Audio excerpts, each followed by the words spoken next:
Bakıda boşandığı həyat yoldaşının yeni ailə qurduğu şəxsi bıçaqlayan 1981-ci il təvəllüdlü Rövşən Həmidova hökm oxunub.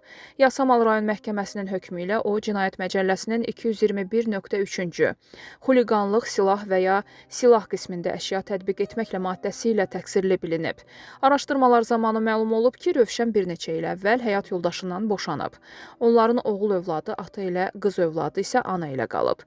Daha sonra qadın Cəlal adlı şəxslə ailə həyatı qurub və övladı ilə birgə onun yanında yaşayıb.